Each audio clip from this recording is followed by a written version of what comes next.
My name is Dr. David Wright. I live in the Annapolis Valley of Nova Scotia, and I have some questions for Premier Stephen McNeil. Let me preface this by saying I know Mr. McNeil. I've known him my whole life. Now, I'm not saying we're old friends. He's a few years older than I am, and we ran in different social circles. But I'm from Bridgetown, Nova Scotia, and everyone from Bridgetown knows the McNeil family. Partly, of course, because a family of 17 siblings is going to gain some notoriety, but also because of who those siblings are. Growing up, these McNeil family were stellar athletes. They were outstanding volunteers. They were student council presidents. Um, it wasn't a Bridgetown High School basketball team for the span of a couple of decades without at least a couple of McNeils on it. Like virtually everyone for a generation, I graduated with one of the McNeil siblings. Years later, I went on to work with one of the McNeil siblings. Everybody knows the McNeils, and for good reason. It's a small town. And when I say it's a small town, I mean there are connections. You can draw as many as you want. Um, Stephen had my father for a teacher. I taught his son, who's a good friend of my stepson. Dealt with him at parent-teacher meetings. Um, his mother, who was one of the most respected people to ever set foot in Bridgetown, and for good reason, um, used to buy his school shoes from my mother, who's something of a pillar of the community herself when she was around, um, when she briefly worked at the local shoe store.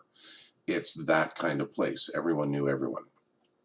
Um, I've never known Stephen to be anything but honorable, and I don't ask these questions with any personal malice. I'm not trying to insult him or be disrespectful. The idea that a McNeil sibling grew up to be Premier of Nova Scotia is, to those of us who are locals, it seemed more inevitable than surprising.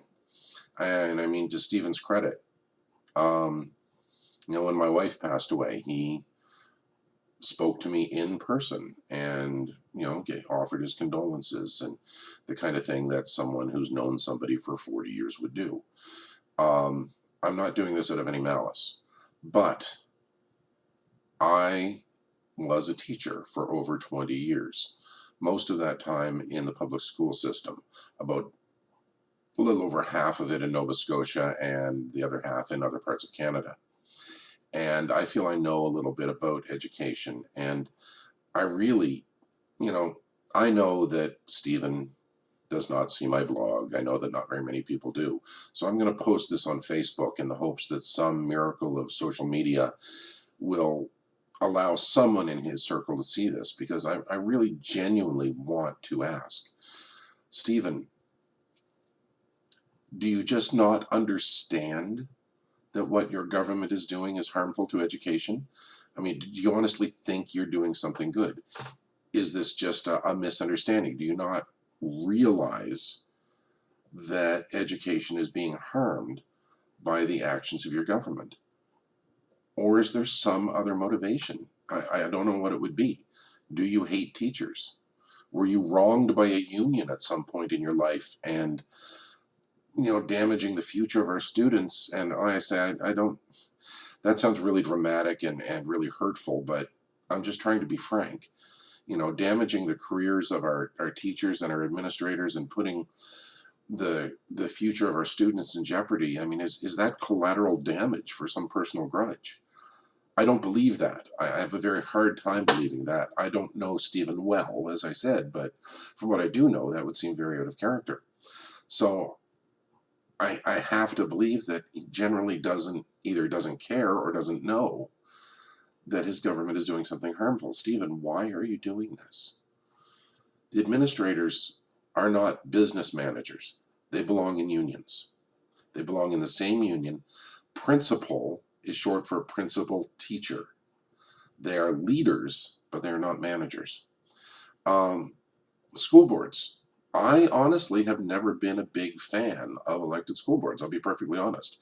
As a well qualified teacher, I've always had a hard time taking direction from a group of people who are not necessarily qualified teachers.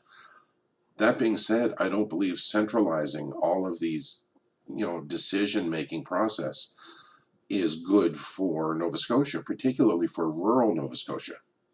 I mean, it's very difficult to see what's been accurately reported and what's been misreported in the media, but it seems as if your Minister of Education doesn't even understand how the education system works. His comments made it seem as if he thinks every school board had its own curriculum.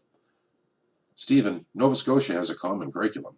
As a matter of fact, they have a common curriculum with most of Atlantic Canada in most subjects. It's called the Atlantic Canadian Education Framework or something to that effect.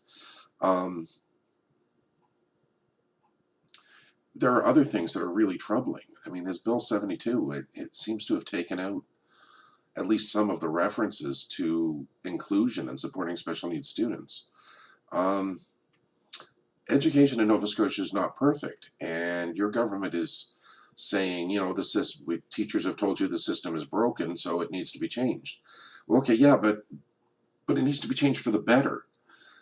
The recommendations that you've accepted from the Glaze report are not the ones that will actually help.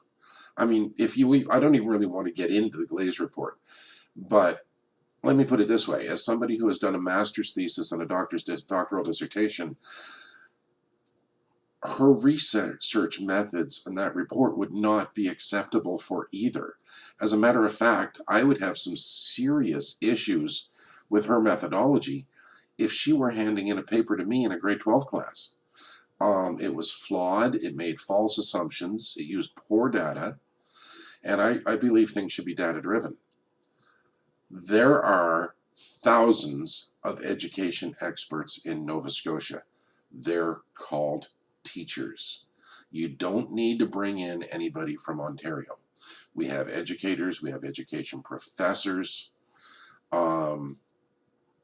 we have people with master's degrees, we have people with doctorates. If you want the qualifications on paper, we have people who have them. I have them. Do I want the job? No. But somebody locally, and by locally I mean within the Atlantic provinces or preferably within Nova Scotia, can tell your government better than a hired gun from another province whose education system is failing. The things in the recommendation are all the things that are wrong with the Ontario system. And you really can't apply systems from Toronto, Hamilton, Mississauga, Ottawa to rural Nova Scotia. Can't be done. It's just completely inappropriate. Stephen, please take time to listen to the people who know what they're talking about. You're taking good principals and vice principals and you're making them choose between keeping their administrative position or staying in the teachers union. I suspect many of them will choose to stay in their administrative positions for now because there are some bad principals. I've had some, trust me, I've been in this business a while. I know there are some who are not very good, but most of them are very dedicated and they will stay in their jobs. But what about the next generation? What about when they retire? How are you going to get somebody with 20 years classroom experience and all that time invested in their career and their union to leave the teachers union to become a principal?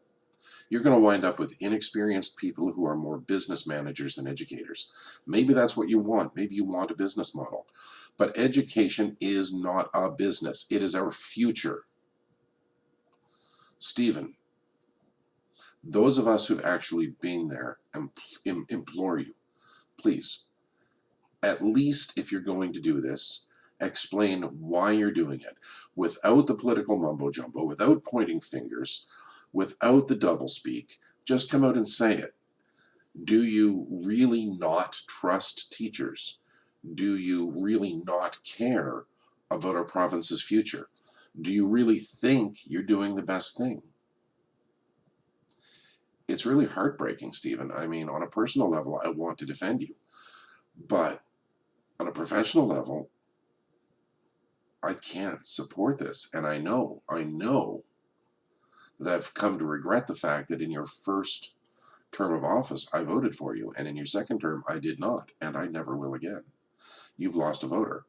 Maybe in your super strength of the Annapolis Valley, where the McNeils are so popular, that doesn't matter to you. But it matters to me. And I'm one of your constituents. And I have a kid in your school system, a special needs kid, and I worry about him. And you've made me not want to go back to teaching. Stephen, please, if by some miracle you become aware of this video, and I know you're inundated with emails and videos and negative comments and so on, please just tell me, why are you doing this?